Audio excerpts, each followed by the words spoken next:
Hello students, welcome to Scarlet Trail. So we are making this video today to let you know about your band scores.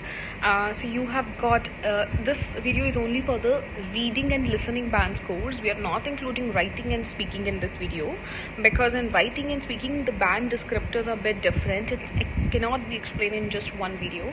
In this video we will just be covering how you would be getting scores in your listening and reading module, and listening module is same for both academic as well as general students, so the band scores are obviously likely be the same.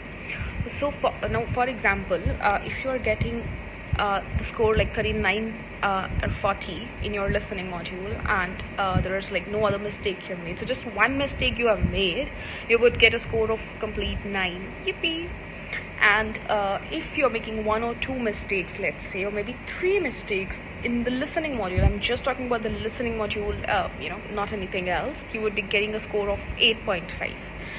And the next is if you're getting 3 to 4 answers wrong, let's say your 4 answers are incorrect, your band score will reduce to 8 and your scores will be, let's say, 36, you will be getting a band score of 8.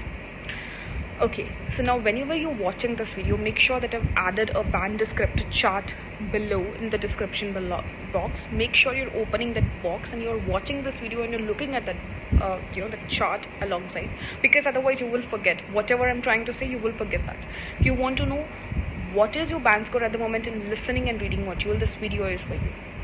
So watch it carefully, but whenever you're watching this video, make sure that the chart is in front of you and you're able to see that chart.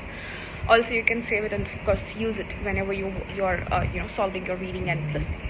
Now afterwards we have got the reading scores for like academic reading. Now academic reading and GT reading, of course the band scores are different for both.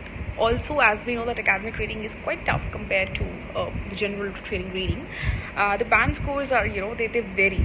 The reason being because IELTS academic reading is like bit on the tougher side. So in academic reading, if you have made one mistake,